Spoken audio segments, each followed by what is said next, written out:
Indian government shares information with us that he is in Pakistani soil, we'd be more than happy to arrest him. ഇന്ത്യയുടെ ആഭ്യന്തര ഐക്യം തകർക്കാനും ഇന്ത്യയിൽ ജിഹാദ് നടത്താനും തയ്യാറായിട്ട് 10,000 ഫിദായിനുകൾ പാകിസ്ഥാനിൽ തയ്യാറായി നിൽക്കുന്നു. ഇത് പറയുന്നത് മസൂദ് അസർ എന്ന് പറയുന്ന ഭീകര നേതാവ്, അതായത് ജെയ്ഷെ മുഹമ്മദിൻ്റെ സംഘടനാ കേഡർ എന്ന് പറയുന്നത് ഏതാണ്ട് 30,000-ഓളം പേർ അടങ്ങുന്നതാണ്. ഇതിൽ 10,000-ഓളം പേർ ജിഹാദ് നടത്താനായിട്ട് തയ്യാറായി നിൽക്കുന്നു. അപ്പോൾ പാകിസ്ഥാന് മുജാഹിദിനുകളുടെ ഒരു അനുഗ്രഹം വേണം. അങ്ങനെ അനുഗ്രഹം കിട്ടിയാൽ അവിടെ ലഭിക്കുന്ന പണം ജിഹാദിനായി ഉപയോഗിക്കാം. അപ്പോൾ ഇതൊക്കെ വ്യക്തമാക്കുന്ന മസൂദ് അസറിൻ്റെ ഒരു സന്ദേശം, ശബ്ദ സന്ദേശം പാകിസ്ഥാനിലെ ബഹാവർപൂരിലെ പള്ളിയിൽ കേൾപ്പിച്ചു. അപ്പോൾ അവിടെ എത്തുന്ന വിശ്വാസികൾക്ക്, തീവ്ര നിലപാടുള്ള ആളുകൾക്കൊക്കെ തന്നെ ഇഷ്ടപ്പെടുന്ന അല്ലെ അവരെ ആകർഷിക്കുന്ന ഒരു ശബ്ദ സന്ദേശം. അപ്പോൾ 2019 ശേഷം മസൂദ് അസർ ഒരു പൊതുവേദിയിൽ ഇന്ന് വരെ പ്രത്യക്ഷപ്പെട്ടിട്ടില്ല. ഇടയ്ക്കിടെ ഇതുപോലുള്ള ശബ്ദ സന്ദേശമാണ് ഇവിടെ എത്തുന്നത്. അപ്പോൾ വരാൻ പോകുന്ന ആക്രമണങ്ങൾക്ക്, നടത്താൻ പോകുന്ന ഭീകര പ്രവർത്തനങ്ങൾക്കൊക്കെ സാമ്പത്തിക സഹായം വേണമെന്ന് പരോക്ഷമായി ആവശ്യപ്പെടുന്ന ശബ്ദ സന്ദേശമെന്നാണ് ഇൻ്റലിജൻസ് വൃത്തങ്ങൾ നൽകുന്ന സൂചന. അപ്പോൾ സ്വാഭാവികമായിട്ടും ഇന്ത്യക്കെതിരെ വീണ്ടും പഹൽഗാമിൻ്റെ തുടർച്ച പോലെ ആക്രമണങ്ങൾ നടത്താൻ പാകിസ്ഥാൻ തയ്യാറെടുക്കുന്നു എന്നാണ് മനസ്സിലാക്കേണ്ടത്. പഴയതുപോലെ ഈ അതിർത്തിയിലൂടെ നുഴഞ്ഞു കയറ്റിയുള്ള ആക്രമണ തന്ത്രത്തിൽ നിന്ന് പാകിസ്ഥാൻ പതിയെ പിന്മാറുന്നു. നമുക്കറിയാം, ജമ്മു കാശ്മീരിൽ ഉൾപ്പെടെ ഇന്ത്യൻ സൈന്യം ശക്തമായ നിലപാട് സ്വീകരിക്കുന്നതുകൊണ്ട് ഈ നുഴഞ്ഞു കയറ്റം പഴയതുപോലെ പാകിസ്ഥാനെ വിജയിപ്പിച്ചെടുക്കാൻ സാധിക്കുന്നില്ല. അതുകൊണ്ടാണ് സ്വന്തം ജീവൻ ബലി കഴിപ്പിക്കാൻ താല്പര്യമുള്ള 10,000-ഓളം ഫിദായിനുകൾ ഉണ്ട് എന്നുള്ള ഒരു ശബ്ദ സന്ദേശം ഒരു പള്ളിയിൽ കേൾപ്പിക്കുന്നത്. അപ്പോൾ മസൂദ് അസറിൻ്റെ ലക്ഷ്യം ഈ ഭീകര പ്രവർത്തനത്തിൻ്റെ മുഖമൊന്ന് മാറ്റുക, അതായത് ഗറില്ല യുദ്ധമുറയിലേക്ക് മാറുന്നു. വേണമെങ്കിൽ സ്വയം പൊട്ടിത്തെറിക്കാൻ പോലും തയ്യാറാകുന്ന തരത്തിൽ. അപ്പോൾ നിലവിൽ ജെയ്ഷെ മുഹമ്മദിന് 30,000-ഓളം പേരടങ്ങുന്ന സംഘമുണ്ട് എന്ന് ഈ മസൂദ് അസർ തന്നെ പറയുകയാണ്. അപ്പോൾ ജെയ്ഷെ മുഹമ്മദ്, ലഷ്കർ ഇ തൊയ്ബ തുടങ്ങിയ ഭീകര സംഘടന പാകിസ്ഥാനിൽ ഒന്ന് അയഞ്ഞു വരികയായിരുന്നു. അവർക്ക് വീണ്ടും സഹായം ചെയ്യാനായിട്ട് നിൽക്കുന്നു. അപ്പം മസൂദ് അസറിൻ്റെ സന്ദർശനത്തിലൂടെ ഈ സന്ദേശത്തിലൂടെ മനസ്സിലാകുന്ന കാര്യം, ഇനിയും ധനസമ്പാദനത്തിനുള്ള മാർഗം തുറന്നു കിട്ടണമെന്നാണ് ആവശ്യപ്പെടുന്നത്. സ്വാഭാവികമായിട്ടും ഇവർക്ക് റാവൽപിണ്ടിയിൽ നിന്ന്, ലഹോറിൽ നിന്ന്, അതുപോലെ തന്നെ ഗൾഫിലെ ചില രാജ്യങ്ങളിൽ നിന്നൊക്കെ തന്നെ സാമ്പത്തിക സഹായം കിട്ടും. അപ്പോൾ മുജാഹിദിനുകൾക്കായിട്ട് ശേഖരിക്കുന്ന പണം ജിഹാദിനായിട്ട് മാറ്റി ഉപയോഗിക്കുന്നു, ഇന്ത്യയെ തകർക്കാൻ ശ്രമിക്കുന്നു. അപ്പം ഇന്ത്യയുടെ ആഭ്യന്തര ഐക്യം തകർക്കുക. ഇപ്പം നമുക്കറിയാലോ, ഈ അമർനാഥ് പോലെയുള്ള തീർത്ഥാടന യാത്രയൊക്കെ നടത്തുകയാണെങ്കിൽ അതിന് നേരെ ആക്രമണം ഉണ്ടായാൽ അത് രാജ്യത്തെ വല്ലാതെ ഛിന്ന ഭിന്നമാക്കാൻ ഉതകുന്നതാണ്, അല്ലെങ്കിൽ ഇന്ത്യയെ വല്ലാതെ പ്രകോപിപ്പിക്കുന്നതാണ്.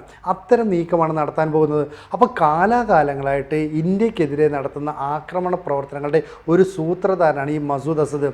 ഇന്ത്യ പലതവണ മസൂദ് അസദിനെ, അതായത് ജെയ്ഷെ മുഹമ്മദിൻ്റെ തലവൻ, അതുപോലെ ലഷ്കർ ഇ തൊയ്ബയുടെ തലവനായിട്ടുള്ള ഹാഫിസ് സയ്യിദ്, ഇവരെ വിട്ടുകിട്ടണമെന്ന് ആവശ്യപ്പെട്ടിട്ടുണ്ട്. പാകിസ്ഥാൻ അതിനോടൊന്നും യോജിക്കാറില്ല. പാകിസ്ഥാൻ പറയുന്നത് ഞങ്ങളുടെ രാജ്യത്ത് അവർ ഇല്ലെന്നാണ്. എന്തിന്, മുൻ വിദേശകാര്യമന്ത്രിയും പാകിസ്ഥാൻ പീപ്പിൾസ് പാർട്ടിയുടെ ചെയർമാനുമായ ബിലാവൽ ഭൂട്ടോ ഒരു ഇൻ്റർവ്യൂവിൽ പറഞ്ഞത്, ഞങ്ങൾക്കറിയില്ല ഈ ഭീകരർ എവിടെയുണ്ടെന്ന്.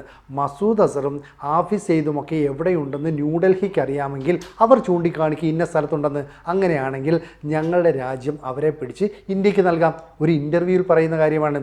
ഇത് വലിയ വിവാദമായി മാറിയതോടെ ഹാഫിസ് സയ്യിദിൻ്റെ മകനായ തെൽഗ സയ്യിദ് രംഗത്ത് വരികയും, ഈ ബിലാവൽ ഭൂട്ടോ മുസ്ലിമല്ല, ഇയാൾ രാജ്യവിരുദ്ധ പ്രവർത്തനങ്ങൾ നടത്തുന്നു, രാജ്യത്തിൻ്റെ ആഭ്യന്തര ഐക്യം തകർക്കാൻ ശ്രമിക്കുന്ന ആളാണെന്നൊക്കെ പറഞ്ഞ് കുറ്റപ്പെടുത്തുകയും ചെയ്തു. അപ്പോൾ മസൂദ് അസർ ഇവിടെ വീണ്ടും ഇന്ത്യക്കെതിരായ ചില പദ്ധതികൾ ആസൂത്രണം ചെയ്യുന്നു എന്ന് പറഞ്ഞാൽ നമ്മൾ ഇക്കാര്യം വളരെ ഗൗരവത്തോടെ എടുക്കണം. കാരണം ഈ പഹൽഗാം ആക്രമണത്തിൻ്റെ തന്നെ പ്രധാന സൂത്രധാരരിൽ ഒരാൾ ഈ മസൂദ് അസറായിരുന്നു.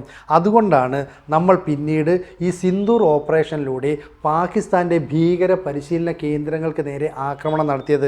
അങ്ങനെ നടത്തിയ ആക്രമണത്തിൽ ഏതാണ്ട് കുടുംബത്തിലെ 10ഓളം അംഗങ്ങളെ നമ്മൾ കൊന്നിരുന്നു. അതായത് ജെയ്ഷെ മുഹമ്മദിൻ്റെ ആസ്ഥാനം ബഹവൽപൂരിലുണ്ട്. ആ ഭീകര കേന്ദ്രത്തിന് നേരെ ഇന്ത്യൻ വ്യോമസേന നടത്തിയ ആക്രമണത്തിൽ വലിയ നാശനഷ്ടമുണ്ടായി.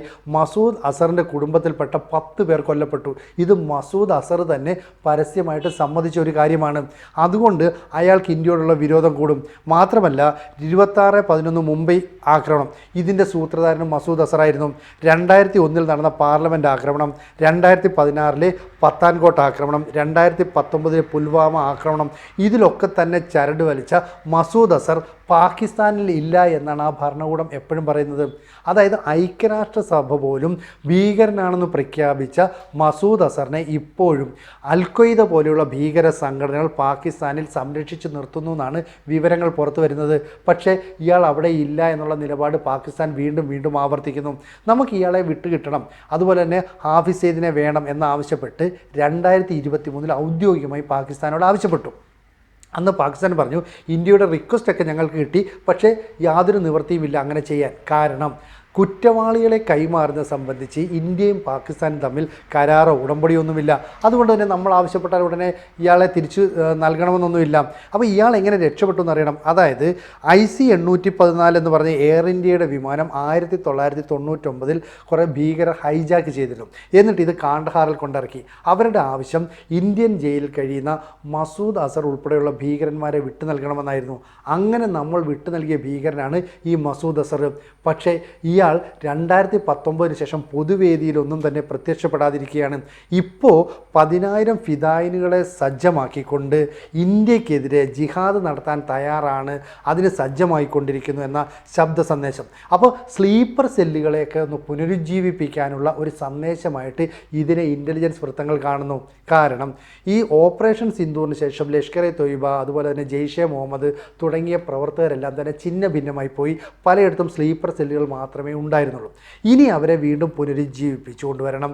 വീണ്ടും ഇന്ത്യയുടെ ആഭ്യന്തര ഐക്യം തകർക്കണം. ഇന്ത്യക്കുള്ളിലേക്ക് കടന്നു കയറി അക്രമ പ്രവർത്തനങ്ങൾ നടത്തണം. ഇതിനു വേണ്ടിയിട്ടാണ് ബഹാവൽപൂരിലെ പള്ളിയിൽ ഒരു ശബ്ദ സന്ദേശം റെക്കോർഡ് ചെയ്തത് കേൾപ്പിക്കുന്നത്. അപ്പോൾ 30,000-ഓളം പേർ ജെയ്ഷെ മുഹമ്മദിനുണ്ടെന്നും അവർ പൂർണ്ണമായിട്ടും ഇന്ത്യക്കെതിരെ വന്നാൽ പിടിച്ചു നിൽക്കാൻ ഇന്ത്യക്കാവില്ല എന്നുമൊക്കെയാണ് ഇവർ നൽകുന്ന സന്ദേശം. എന്തായാലും 2016 മുതൽ ഇന്ത്യക്കെതിരെ ഇത്തരത്തിലുള്ള അതിക്രമങ്ങൾ ഇയാൾ പ്ലാൻ ചെയ്യുന്നു എന്നതിൻ്റെ വ്യക്തമായ വിവരങ്ങളൊക്കെ നമുക്ക് കിട്ടിയിട്ടുണ്ട്.